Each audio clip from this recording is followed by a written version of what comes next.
All right, it's dinner time, and we are on Numbers 16.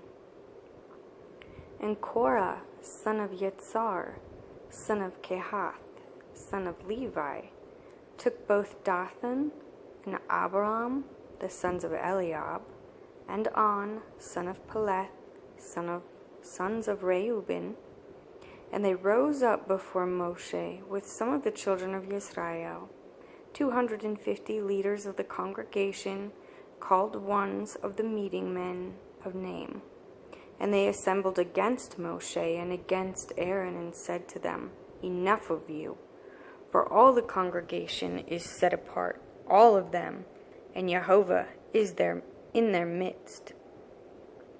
Why then do you lift up yourselves above the assembly of Jehovah? And when Moshe heard, he fell on his face, and spoke to Korah and all his company, saying, Tomorrow morning Jehovah shall make known who is his and who is set apart, and bring him near to him, and let him bring near to him the one whom he chooses. Do this, take fire holders, Korah and all your company, and put fire in them, and put incense in them before Jehovah tomorrow. And it shall be that the one whom Jehovah chooses is the set apart one. Enough of you, sons of Levi. And Moshe said to Korah, Hear now, you sons of Levi. It is little to you that the Elohim of Israel has separated you from the congregation of Israel, to bring you near to himself, to perform the service of the dwelling place of Jehovah, and to stand before the congregation to serve him, and that he has brought you near to himself, you and all your brothers, the sons of Levi, with you. Yet you seek the priesthood as well. Therefore you and all your company are set against Jehovah. And Aaron is he that you grumbled against him. And Moshe sent to call Dathan and Abiram, the sons of Eliab. And they said, We are not coming up. Is it little that you have brought us up out of the land flowing with milk and honey, to kill us in the wilderness, that you would also seize total rule over us? Also you have not brought us into a land flowing with milk and honey, nor given us inheritance of fields and vineyards. Would you bore out the eyes of these men? We are not coming up. And Moshe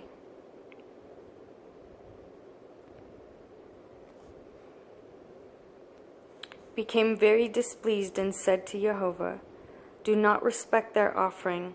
I have not taken one donkey from them, nor have I done harm to any of them. Then Moshe said to Korah, Tomorrow you and all your company shall be there before Jehovah, you and they and Aaron, and take each one his fire holder, and you shall put incense in it, and let each one bring his fire holder before Jehovah, 250 fire holders. And you and Aaron, each one with his fire holder. So each one took the fire holder, and put fire in it, and laid incense on it, and stood at the door of the tent of appointment with Moshe and Aaron. And Korah assembled all the congregation against them at the door at the tent of appointment. Then the esteem of Jehovah appeared to all the congregation. And Jehovah spoke to Moshe and to Aaron, saying, Separate yourselves from the midst of this congregation, and let me consume them in a moment. But they fell on their faces and said, O Elohim of the spirits of all flesh, when one man sins, are you wroth with all the congregation? And Jehovah spoke to Moshe, saying, Speak to the congregation, saying, Move away from around the tents of Korah, Dathan, and Abiram. So Moshe rose up and went to Dathan and Abiram, and the elders of Israel followed him. And he spoke to the congregation, saying, Please turn away from the tents of these wrong men. Do not touch whatever belongs to them, lest you be consumed in all their sins." Then they moved away from around the tents of Korah, Dathan, and Abiram. And Dathan and Abiram came out and stood at the door of the tent, with their wives and their sons and their little children. And Moshe said, "By this you know that Jehovah has sent me to do all these works, that they are not from my own heart. If these die, as all men do, or if they are visited, as all men are visited, then Jehovah has not sent me. But if Jehovah creates what is unheard of, and the earth opens its mouth and swallows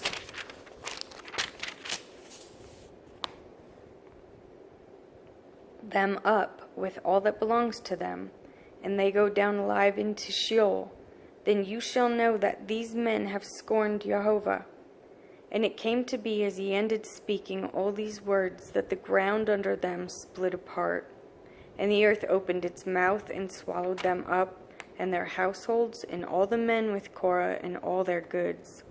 So they and all those with them went down alive into Sheol, and the earth closed over them, and they perished from the midst of the assembly. And all Yisrael who were round about them fled at their cry, for they said, "Lest the earth swallow us up." And a fire came out from Jehovah and consumed the 250 men who were offering incense. And Jehovah spoke to Moshe, saying, "Say to Eleazar, son of Aaron, the priest, to pick up the fire holders out of the blaze,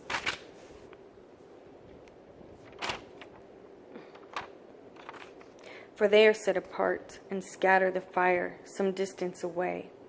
The fire holders of these men, who sinned against their own lives, let them be made into beaten plates as a covering for the slaughter place, because they brought them before Jehovah. Therefore they are set apart, and let them become a sign to the children of Israel." And Eleazar the priest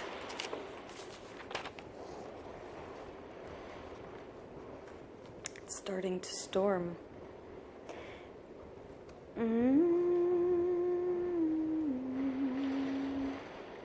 Sorry, lost my place. And Eleazar the priest took the bronze fire holder, which those who were burned up had brought, and they were beaten out as a covering on the slaughter place, a remembrance to the children of Israel, that no stranger who is not of the seed of Aaron should come near to the offer incense before Jehovah, and not to be like Korah and his company, as Jehovah had said to him through Moshe. But all the congregation of the children of Israel grumbled against Moshe and against Aaron, and on the next day, saying, You have killed the people of Jehovah." And it came to be, when the congregation assembled against Moshe and against Aaron, that they turned toward the tent of appointment, and see, the cloud covered it, and the esteem of Jehovah appeared. And Moshe and Aaron came before the tent of appointment. And Jehovah spoke to Moshe, saying, "Arise from the midst of this congregation, and let me consume them in a moment." And they fell on their faces. So Moshe said to Aaron, "Take the fire holder and put the fire in it from the slaughter place, and lay incense on, and go. Hurry to the congregation and make atonement for them. For wrath has gone out from Jehovah. The plague has begun." And Aaron took it as Moshe commanded, and ran into the midst of the assembly, and saw that the plague had begun among the people. And he laid on the incense and made atonement for the people, and stood between the dead and the living, and the plague was stopped. And those who died in the plague were 14,700, besides those who died on account of Korah. Then Aaron returned to Moshe at the door of the tent of appointment, for the plague had stopped. And Jehovah spoke to Moshe, saying, "Speak to the children of Israel, and take from them a rod from each father's house, all their leaders according to their father's houses, 12 rods. Write each one's name on his rod, and write Aaron's name on the rod of Levi, for there is one rod for the head of each father's house. You shall then place them in the tent of appointment before the witness where I meet with you. And it shall be that the rod of the men whom I choose buds, and I shall rid myself of the grumbling of the children of Israel, which they grumble against you. And Moshe spoke to the children of Israel, and all their leaders gave him a rod each, for each leader according to their fathers' houses, 12 rods, and the rod of Aaron was among their rods. So Moshe placed the rods before Jehovah in the tent of the witness. And it came to be on the next day that Moshe went into the tent of the witness and saw that the rod of Aaron of the house of Levi had budded, and brought forth buds, and blossomed, and bore ripe almonds. And Moshe brought out all the rods from before Jehovah to all the children of Israel. And they looked, and each man took his rod. And Jehovah said to Moshe, Bring Aaron's rod back before the witness, to be kept as a sign against the rebels, so that you put an end to their grumbling against me, lest they die. And Moshe did as Jehovah had commanded him. So he did, and the children of Israel spoke to Moshe, saying, See, we shall die, we shall perish, we shall all perish. Anyone who comes near the dwelling place of Jehovah dies. Shall we be consumed to die?